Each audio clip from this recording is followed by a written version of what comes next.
Hi, everybody. Well, I'm Brittany with Creation. Welcome to our virtual experiences. We are so glad you've joined us today. Just a reminder that the top tipper will win a 5-minute one-on-one video with Rachel right after this Q&A. So make sure your Stage It profile is updated with your current email address and phone number. You can find that in your account information under the top tipper information tab. You know her as her legendary role as Meg in Supernatural. Please welcome Rachel Miner. Hello, all. I miss you. I wish I could see your faces. It's so good to kind of be connected to you, and I really hope everyone is doing okay in these times, and that this is hopefully like a buoying, helpful moment, and I hope that we can keep reaching out to each other. So, all that said, I'll start answering your questions.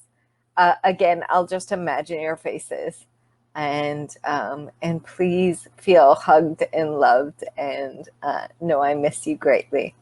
So, okay, first question that I've got is from Outlander for Life, and it's can I tell you about my first acting job and what made me start? So, the one of the funny things was my first acting job was not really an acting job. I really, really wanted to be an actress. I think I thought it would get me to magical lands. I'd seen Alice in Wonderland, and I thought that somehow it was the way I could get to Wonderland. And so my parents agreed to let me go on a few auditions when I was about 2. But then they felt really bad because I think one of my first auditions, I got a call back, and they put me on tape. So they recorded it, and I thought I'd filmed my movie. So I just kept saying, "Mom, when's my movie coming out?" And they felt so guilty because they went, "She's really not old enough to understand this, and we can't disappoint her and tell her her movie is never coming out because she didn't make one." So that was my first job. And then after that, I actually booked my first professional audition, which was for a Woody Allen film called Alice. And I played young Mia Farrow. And I shot, there was originally a lot that I filmed, but then it was cut way down. So I learned really quickly about enjoying the moment and not expecting outcomes. And learning how to manage disappointments. But it was a really wonderful experience. And it was a little magical twist that the first film I did was called Alice. So I got to be my Alice in Wonderland. That's that question answered rather long-windedly. So the next one is from Fervor. Who would you love to act with that you haven't had the opportunity yet to? So many people. I don't think about it. I guess it's that early lesson of not expecting things. I try to take life as it comes. And I guess one person that I would really love to actually act with, that is one of my dear, dear friends, is Shoshana Stern. We've talked about it. We've talked about doing a project together. She actually wrote a wonderful script for the two of us to do. So I'd really, really love to work with her because I think she's magical.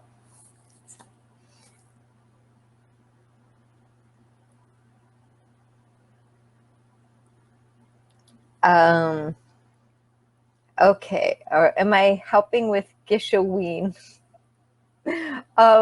I will always be helping in that I am always cheering on. Gish is one of my favorite things. I love watching all the good you Gishers do. All the people behind Gish are some of my favorite people. So I try to help in any way I can. Hopefully I'm helpful sometimes. But I'm not officially helping. Like I'm not writing any of the challenges or anything like that. They haven't asked me to do anything officially, but I will always try to be helpful in my way. which really involves being super excited and getting to the joy of watching you all gish away. So I'm really excited for Gishoween. This month, October, is one of my favorite months ever, period. I think it is incredibly beautiful. I'm a huge nerd, so I actually always loved fall and the start of school, and I think of books and learning and the smell of fireplaces and trees turning in that cool air, and it just, the whole season is a beautiful one to me. So yes, Gishoween, go everyone, excited for everyone who's joining in. Okay. Yay. Am I going to play D&D again? It's from Sam Hurd. And we both love D&D very much. And I miss Red, which is awesome. So I played a character, Red Riding Hood character called Red in a D&D show that I did. That was so much fun. It was called Monsters and Fables. And I hope to get another chance to play D&D. I just think it's magical, and I love it so much. And I love all the people in the D&D community. And yeah, I think it's a really wonderful thing to do. So I hope to get to play again. It'd be really, really fun. And Red was awesome. Anyway. Which book would I like to see on screen? And what character would I play? So it's interesting when and sorry, I'm not sure of that screen name. C. Naslin? Anyway, I really apologize for pronouncing that probably very incorrectly.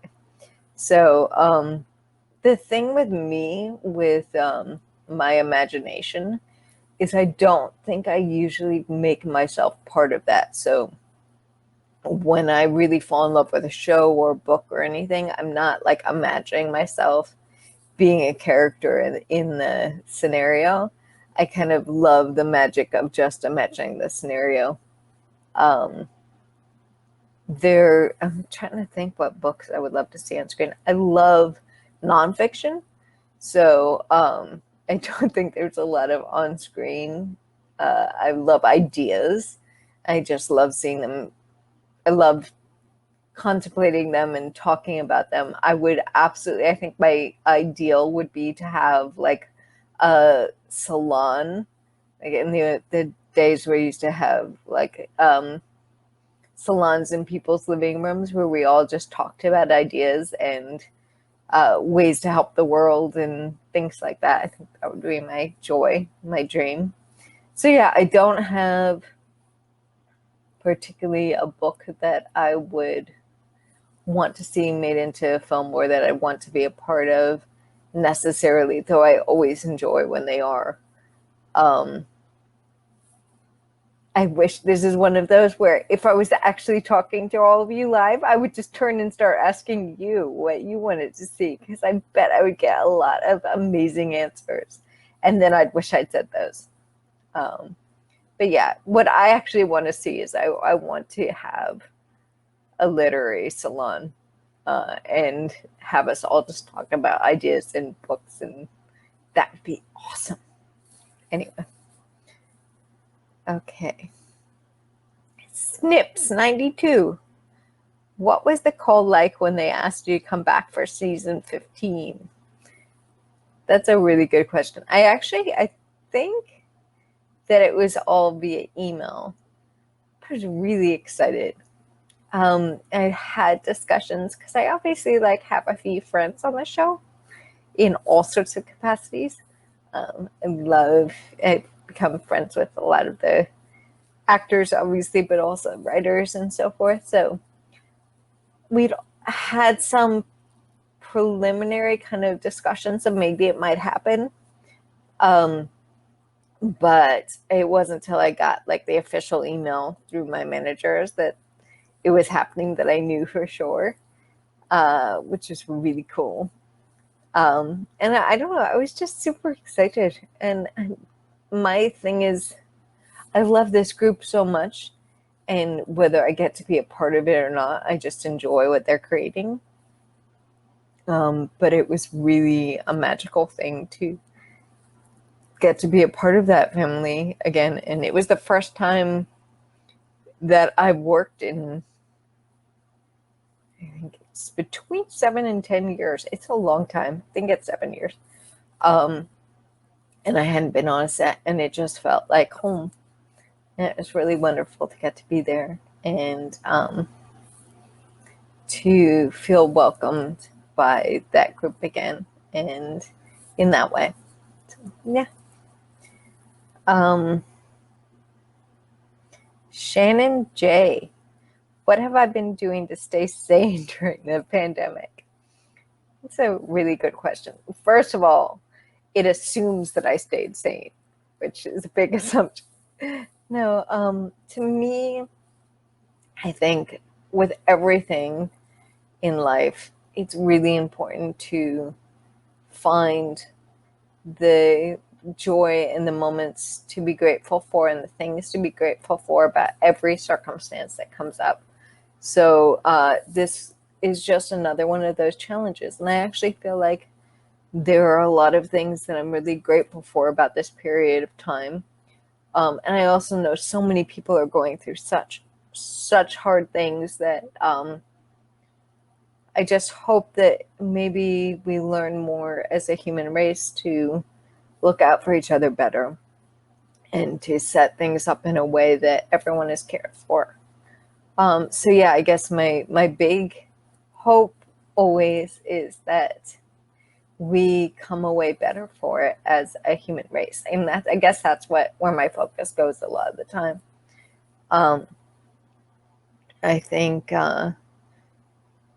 just a lot of things that are going wrong because we weren't really planning for and taking care of each other. And I think we can correct that. And I think we can all personally take this time to reevaluate and prioritize and find what is really of meaning to us, and maybe get rid of some of the things that never meant anything in the first place, and take away those things that are just distractions from what really brings us joy and is important in our lives. So yeah, so that's I guess my outlook on this whole scenario. And I think it's important to stay connected to each other in any way we can. And for me, I am a bit, I love to read and things like that. So there are a lot of things I've actually really enjoyed about getting the time to reflect and read and look at, again, like how we can better care for each other. And I get to work with Random Acts still, which is my big joy in life. So, yeah. So, I'm going to again pronounce this badly. Alfinicu? I wish I could ask you how to pronounce this. So, Rachel, is there anything that you've learned about yourself during this time that we're forced to spend more time? Yes, so much. It's a really good question. I think we all, like, I feel like I've grown more during this time than almost any other time in my life. I'm going to read that question out again so that everyone knows, because it was, Rachel, is there anything that you've learned about yourself during this time that we are forced to spend more time with ourselves? I think it's, I do a lot of meditation and journaling and things like that to try to reflect, and yeah, this has been a really good time for that. I did learn something, which is that when this all first started, I lost my father, and my mother was with him in the hospital, and I was really completely on my own and didn't have connection to a lot of people. And I'm not one who readily reaches out to others when I might need something. And I really learned that I think of myself as independent and as an introvert, but I need that connection. I need that human connection. And there was some friends I reached out to, and just maintaining some kind of connection. And then I was really lucky because after I lost my father, my mother, we had to quarantine from each other for a while, but we've gotten to spend most of this time together and really kind of care for each other. And I think that I've gotten so much joy from that connection and realized that I don't like being completely alone. She's really, we're good about giving each other space. So we have moments where we can be on our own, but it's really lovely to have people to care for. And I think it's something that I really need. That's something I learned. So, what do I like to dress up for Halloween? So I used to take like the whole year to plan my Halloween costumes when I was a child. And I would always get very intricate. And it was to the point where I don't think I was a good trick-or-treater because I always had to explain my whole costume. It was like, an old lady who died and then like came back from the dead, and she's from Victorian times. And I would have this whole backstory. And it's not a great costume, does that make? But I enjoyed myself fully. It was a great time to create and be creative. But that said, I think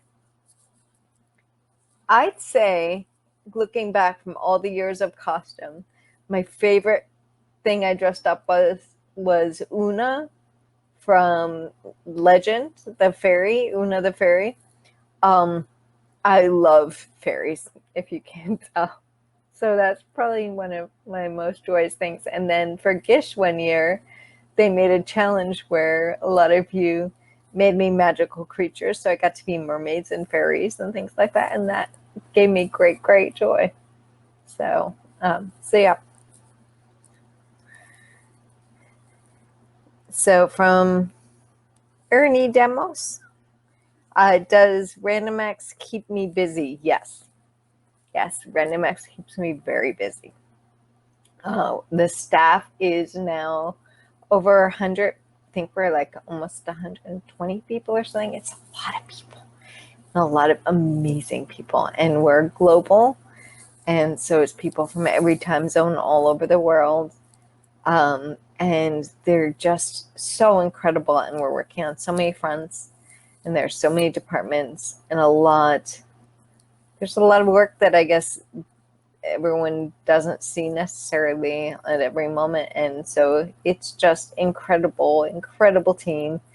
And there's quite a few of us who put in an immense amount of time to make that all keep turning and hopefully keep doing good in the world. So yeah, it's something where I've tried to learn how to control a bit, because technically I feel like I could be working 24 hours a day because of the different time zones and stuff. But I also think it's really important to have kind of time moments, at least, hours in the day where we can recharge and stuff. So tried to manage it a bit better, but yeah, we work really hard, but it's very fulfilling. So, okay. Sticks and Stripes. What is my good feel, or what is my feel good song? I can't say because it changes all the time. I just love music, and I feel like it's such a it's got that magical ability to put you right and put you in a good headspace or the needed headspace.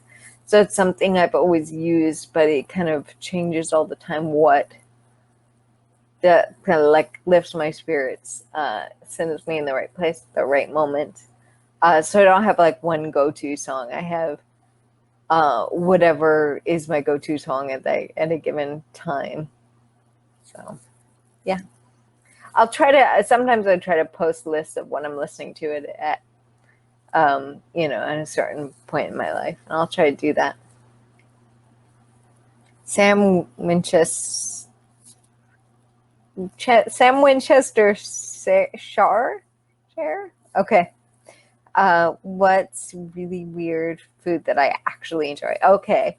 I have an easy answer for this one, which is that from when I was very little, my favorite food was parsley, and I would eat bowls and bowls of parsley. I think it's because I'm very arbitrary in nature, and I think that when I first tried it, it was like a garnish on the side of the plate. And I asked my mom what it was, and she said that's not a food, that's a garnish. And the fact that she said that made me fascinated by this thing. So I think that might have been part of it, but I actually really love the taste. I don't know. So yeah, I would eat. I really like parsley.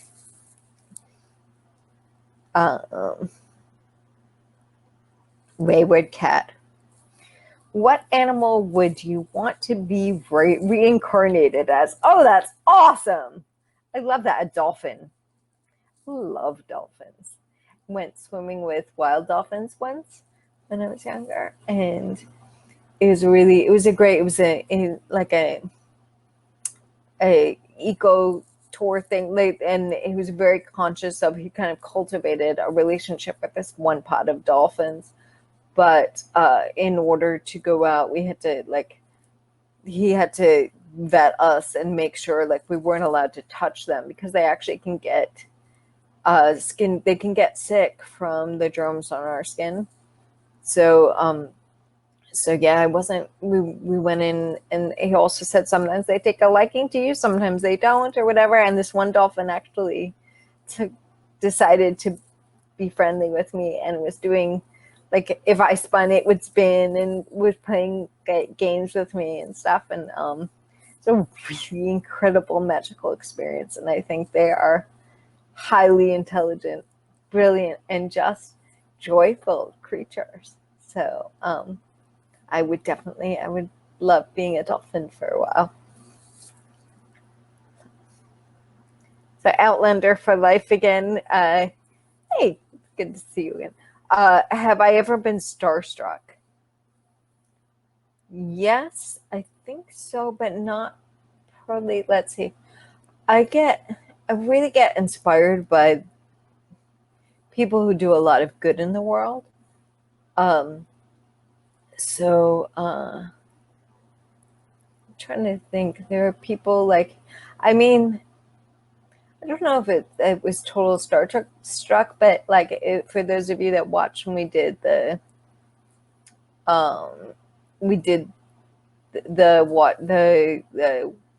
show, the watch of the show the other night, I was really excited to get to meet Cory Booker and MJ Hager and Pam Keith. That they were just really I'm so inspired by people who really are out there doing, rolling their sleeves up and doing the work of doing good in this world.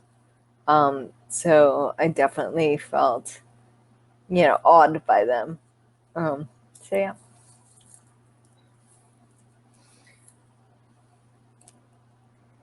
Did I get to keep a piece of Meg's outfit or any item from the set? No.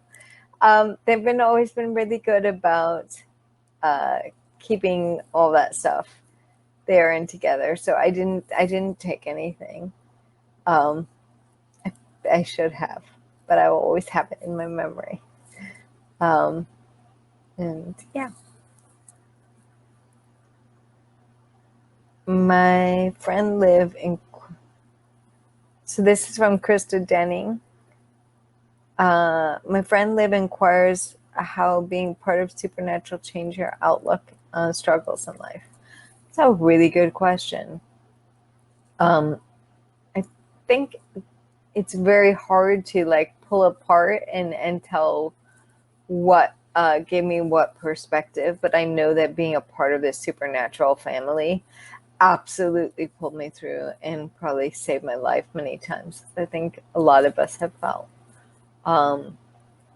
I've never, as I said, like I've never been comfortable relying on other people and asking for help in return. I'm much more comfortable being the person who helps. And so going through something where I needed some people's help and where I, that was a necessary thing. And having a group that is as absolutely loving and supportive as this group and people who I so genuinely love, that has been the biggest learning experience of my life. Really incredible. And I can't imagine my life without Supernatural. I also probably learned a lot from Meg. I love that character. I love her strength and perspective.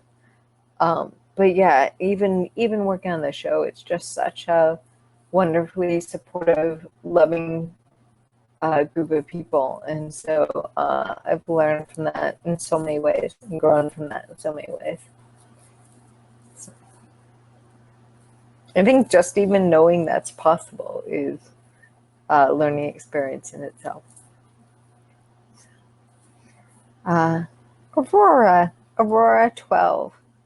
Favorite part of playing Meg? Oh God, I love every moment. I think she's so sharp and witty, and I love her perspective. I love that she is very unfazed by the momentary distractions of whatever's going on. I've loved her, I believe, love for Cass and loyalty and discovery of that, and the fact that she let that guide her and change her was like a really amazing thing.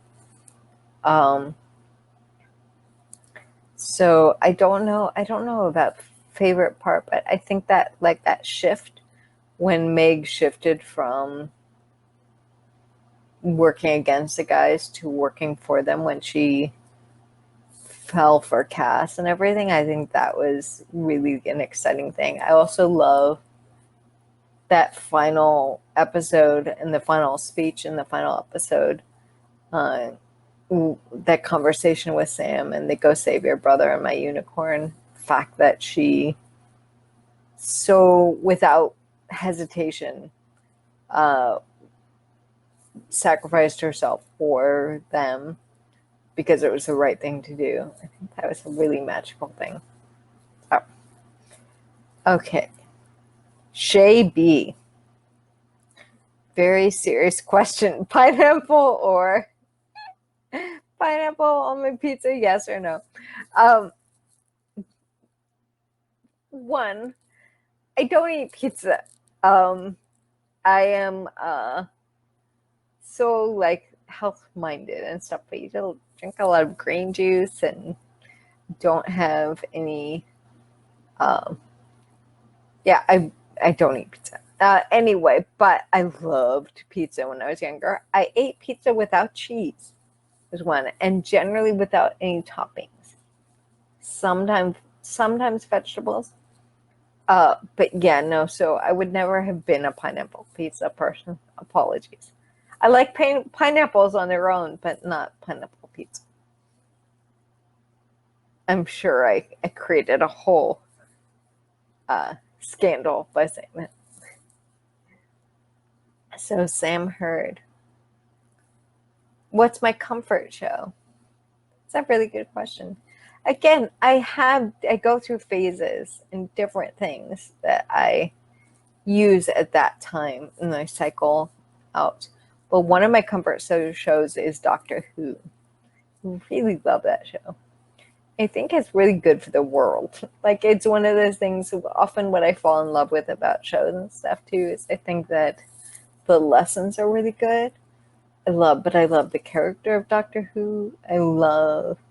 So yeah, that's one of my comfort shows that I can go to, uh, whatever's going on. I also really enjoyed Merlin for that reason. Again, it's like I like worlds.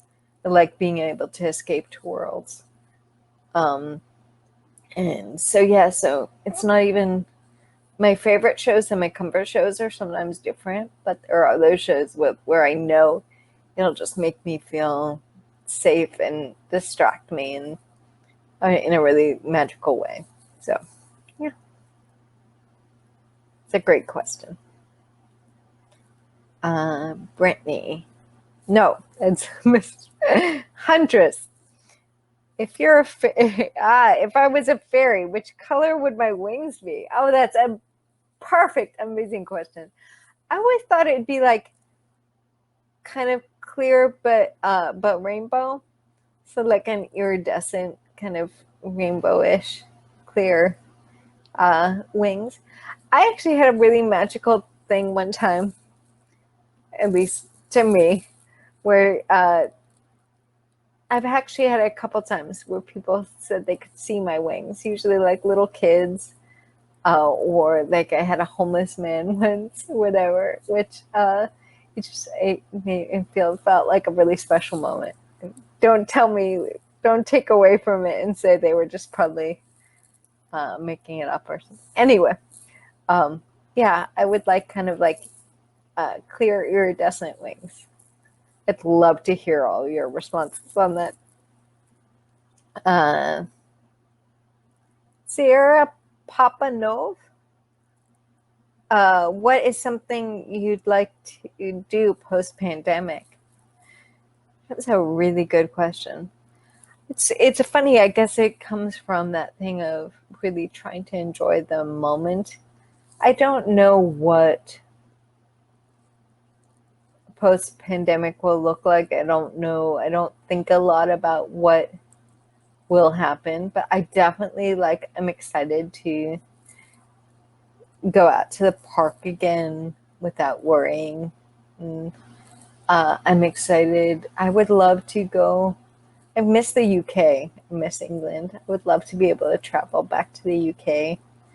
And I think those are the two things, like traveling, period. Um, I'd love to travel back to Italy. I'd love to go to Venice again. Um, but yeah, it is especially like I'd love to travel and be able to do good work. I have a friend who has an amazing organization in Nepal called Blink Now.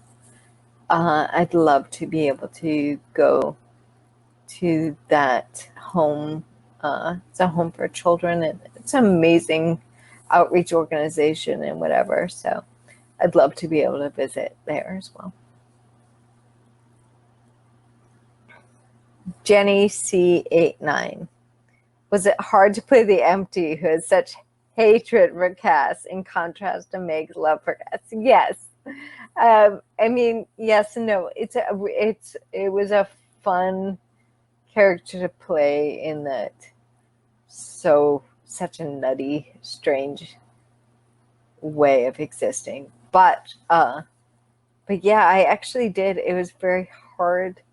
I wanted to just I'm such a sap. I wanted there to be more love there. I wanted that to somehow exist. I love playing that. I did love the moment where Cass gets excited. Like there's a split second where Cass got excited when he saw Meg, and to me that was everything. That was really awesome. And then he realizes it's empty. So Miss Morgan Who. It's very cool. I like that name. I like to think that's some cross between like Morgan Le Fay and Doctor Who. Which Doctor is your favorite? Oh, that's a great question. I don't know. I think it's every Doctor like along the way was my favorite, and then I was sad to see them go, and then and I have different reasons for liking different doctors, but I think probably like the heyday for me was either 10 or 11. I really loved both. I think Tennant and Smith were both awesome. I think that I kind of like the character, the stories of 11 more. I really like Stephen Moffat's writing, and I love that season. Or seasons. I love those seasons. But yeah, it would be kind of a pull between those two. So, but yeah. Anyway, but I love them all. Uh, CN Aslin. Again, apologies. It's no lack of love. I'm really bad at pronouncing these, so apologies. Have I ever been in Luxembourg? Oh, what country would I love to visit and why? Oh, that's a really good question. No, I have not been to Luxembourg. I would love to go to Luxembourg. There are so many countries that I would love to visit. I'd really love to visit.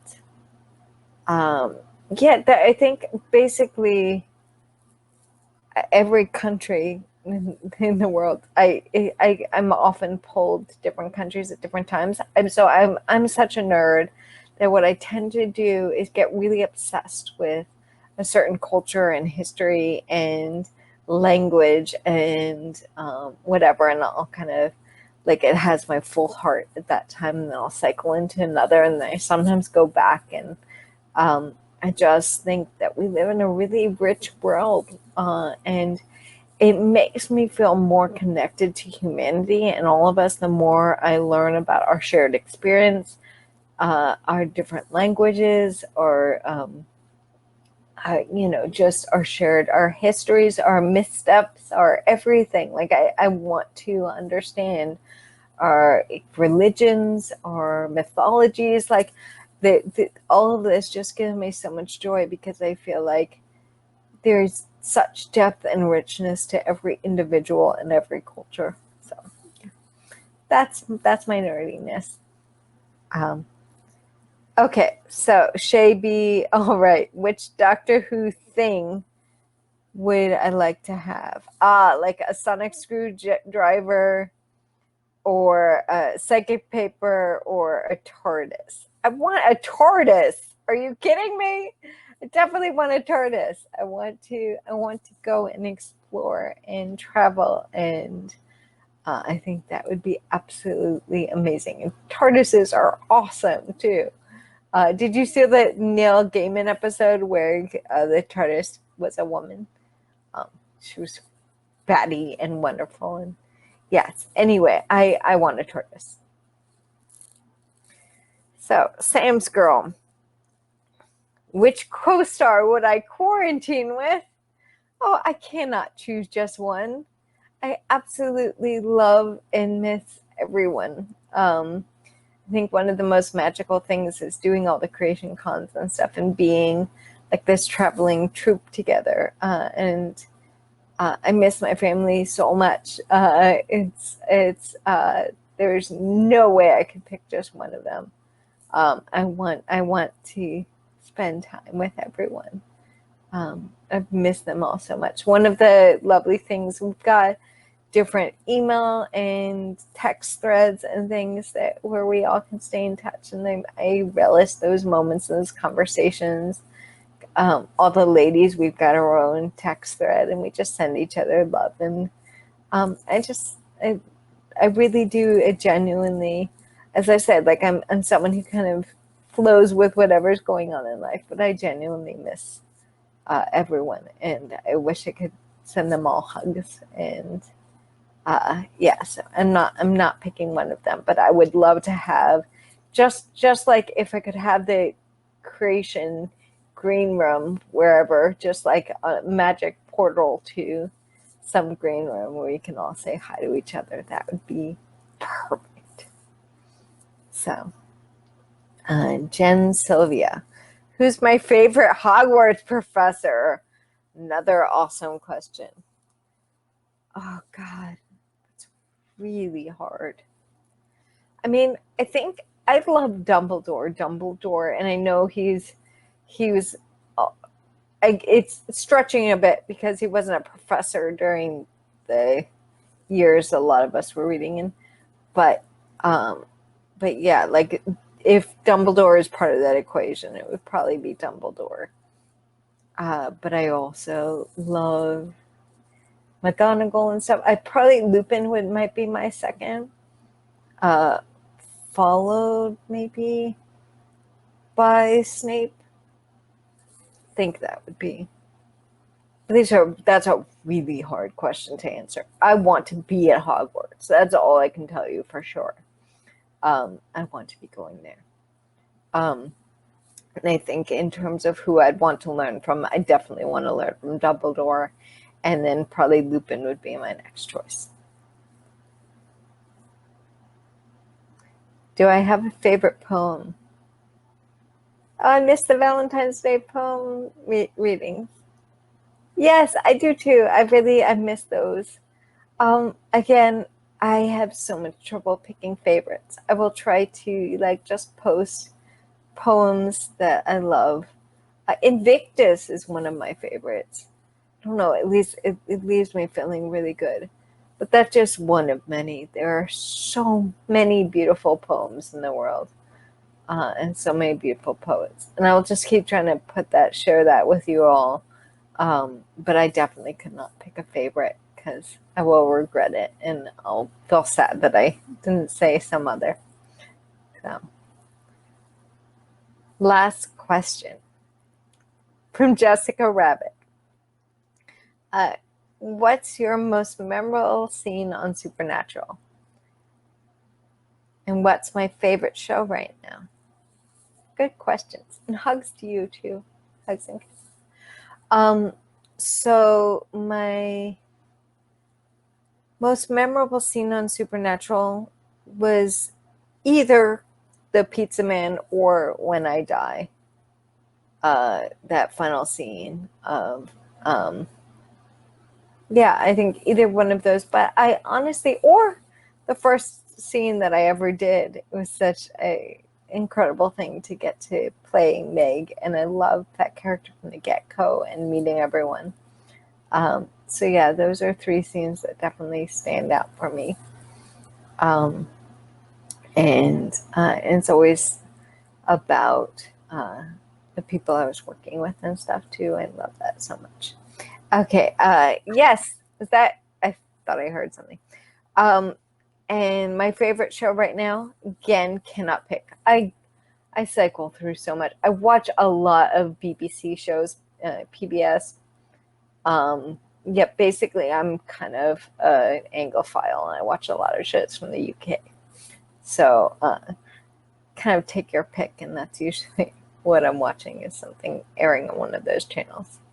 I loved all the Inspector Morse and Inspector Lewis because I also am kind of obsessed with Oxford University and just love existing in that world. So anyway, so the answers, but yeah. Brittany, okay.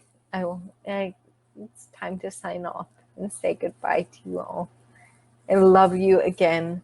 Please, please stay connected to all of us. Please, I hope you can find some joy through whatever we're all going through, and know that you're not alone, and we are going to pull through this together and hopefully create a better and kinder and more loving world for everything we've learned. Okay. Thank you, Rachel, for joining us today. And thank you all of you for logging in and joining us for another Creation virtual event. Coming up next, we have DJ Qualls later today. Make sure you have signed up for our email list and follow us on Creation on Facebook, Twitter, and Instagram for announcements for more virtual content. Tipping is now done, and congratulations to Sam Hurd. You are our winner for today. You will be contacted immediately by myself to set up your 5-minute winner call. Thanks for joining us, everybody, and we will see you all later.